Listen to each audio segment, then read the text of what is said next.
Welcome to Beat Diabetes. On today's program, we'll hear from a woman who was told she had very bad diabetes. In fact, it was an A1C of 13.9, about as bad as it gets.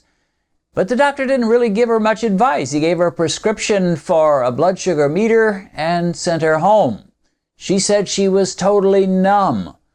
But she found a plan. She found some hope.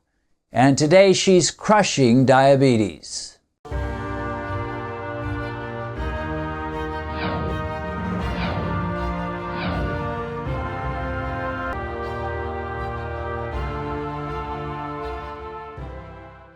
Okay, well, here is another lady, and she starts out with 3 thank yous. So she says, thank you, Dennis, for so much valuable information you're putting out there for us. I was diagnosed with diabetes, and I walked out of the doctor's office with a prescription for a meter and no other information whatsoever other than the fact that I have diabetes, like really bad. Those were my doctor's exact words. And to me, I hate to say this because I appreciate doctors and I respect them. And there's a lot of doctors know a lot more than I do. And so I never like to put down doctors on this program. And if you've watched many of my videos, you know I don't. But somehow, the idea of a doctor saying you have really bad diabetes and not giving her any information, just gives her a prescription for a meter. She says, my A1C was 13.9. She says, I wasn't even recommended to a nutritionist. I wasn't told what to eat or what not to eat. I wasn't given a diet. You're diabetic. Here's a meter or a prescription for a meter. And more or less, good luck. To me, that, I hate to say it, but that just almost seems criminal. Come on, doc. You can surely do better than that. No encouragement, no instruction. Now, I'll grant you that in some cases, there are doctors doing you a favor when they don't tell you much because they don't really believe the right thing anyway, and they'd probably give you bad advice. So in some cases, no advice is better than bad advice. But I have to say that still, even if you're all wrong in your approach, just out of human compassion, you should want to give them some advice. Even if you happen to be wrong, at least we'll give you credit for trying and for trying to help this poor lady. But this doctor gave her no advice, just said, you're a really serious diabetic. Your A1C is 13.9. Get yourself a meter, and that's it. Maybe in his heart of hearts, he was hoping she'd use it and she would figure some things out. I don't know, but it just seems wrong to me. I'm sorry. She said, I was handed my paperwork, and I was told my diagnosis, given the prescription for the meter. I was numb for a week. Well, I sometimes call diabetes the D word, and it can numb you. Now, the thought of being diabetic doesn't numb me. I've seen where the victory lies. I've interacted with, I suppose, thousands upon thousands of diabetics. I hear all kinds of stories. I hear all kinds of victory testimonies. I don't find it that scary. In fact, I find it thrilling to see the victory, but I can understand, because a lot of people, they're not coming from where I'm coming from. They've never even thought about diabetes. They know almost nothing about it. Maybe grandma had it, but they never paid any attention to grandma and her problems. So now the doctor says you've got diabetes, and all they can think of is, this is a bad deal. This is an ugly thing. And they're right. It is a bad deal. It is an ugly thing. The good news is you can almost everybody can see victory over it. She says, I was numb for a week, but I thank Jehovah God that He directed me to your channel. I thought I was going to be getting ready to die from this disease, and sadly, a number of people feel that way. She says, but you gave me hope, and I love that. Hope is such a powerful word. Hope means I have something to look forward to. I believe I'm going to win. When I'm preaching, sometimes I try to describe the difference between faith and hope. Faith says, I believe it.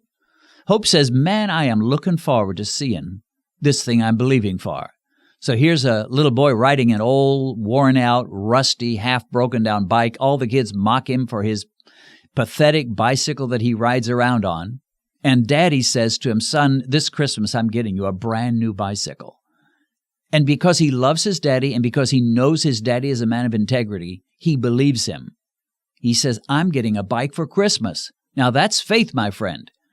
But as he thinks about it in those weeks before Christmas, and he's still riding that old bike, and he's still getting mocked and ridiculed for his old bike, but in his heart he's daydreaming, and he's thrilled with the knowledge that he'll soon be on a new bicycle. And that's hope, that looking forward to it, that excitement that I may not get it yet, I may not have it yet, but it's coming. Daddy told me it was going to come. And so I believe Daddy, that's the faith. And oh, I can't wait until it gets here. I can't wait till Christmas Day and I get my new bike. That's hope, that looking forward. She says, you gave me hope. Well, thank God for hope. And she says, these days, she doesn't tell the whole story of how it went, but she says, these days my blood sugar is never higher than 123 to 130 after a meal, what we would call postprandial or post-meal. If you never go over 130 after your meals, my friend, you're doing great.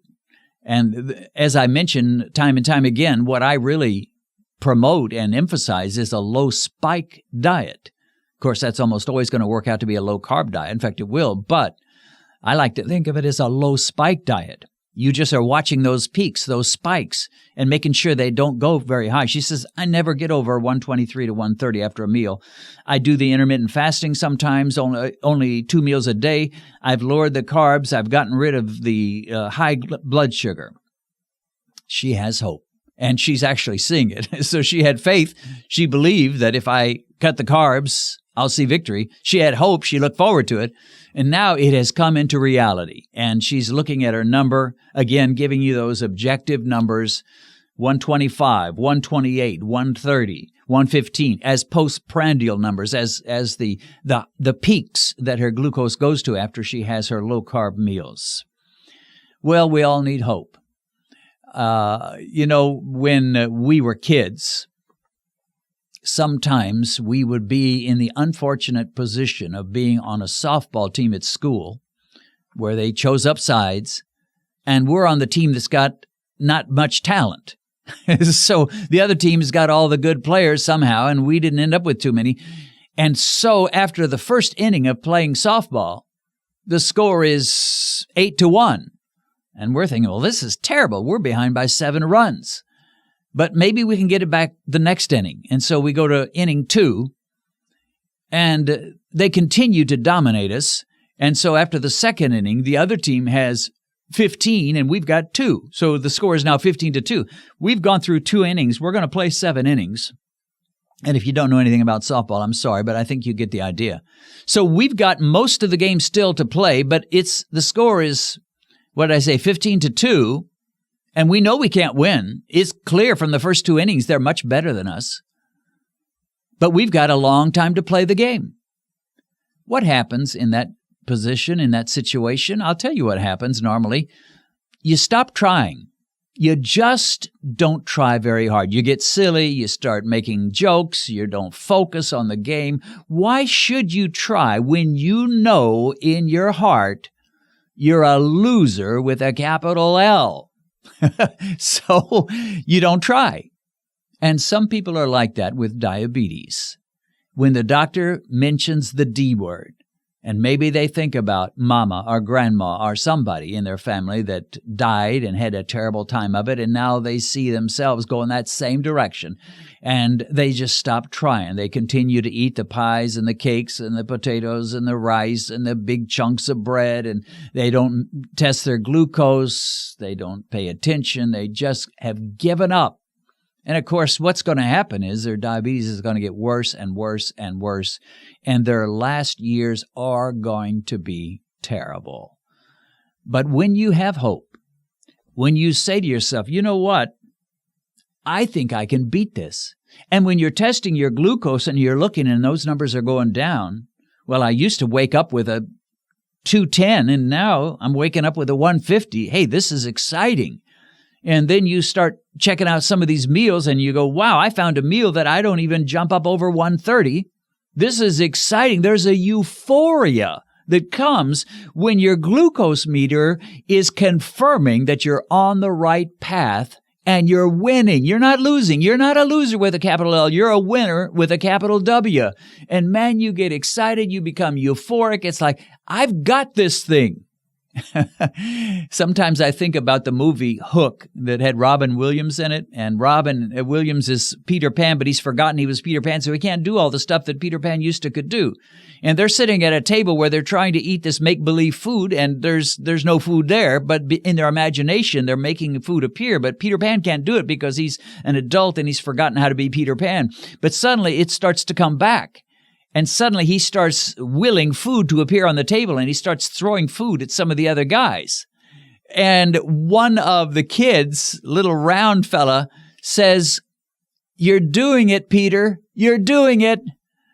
And that's exactly how we feel when we're testing our glucose and watching the numbers go down and everything go back to normal, and our blood pressure is going down, our blood glucose is going down, our fasting glucose is going down, our A1C is better next time around and still better the next time around. It's like, you're doing it, Peter. You're doing it.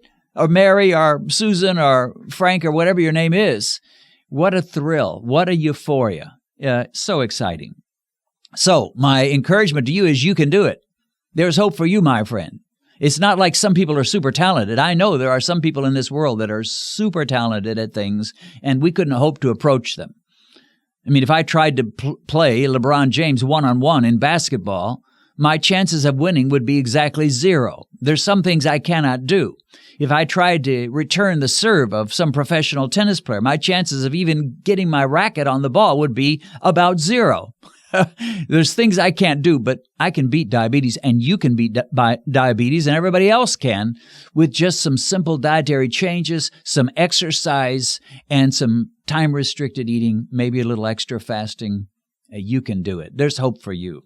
In case you didn't realize it, Benedict and I have a life that goes beyond beat diabetes. We're both ministers of the gospel, and we have a special love for and interest in the nations of Africa. We did a recent mission there. We couldn't travel there due to COVID, but we did what we call a mission by proxy. We coordinated outreaches in several different communities in Nigeria and Kenya to distribute food and the scriptures to the poor and to have worship and evangelism services. Benedict and I even did some ministry by telephone. Ben and I got together on camera recently, and we talked about how it went. And Ben even opened up a little about her own background and some of the terrible poverty that she's faced in her life. To see this video, you can click on the link in the description below.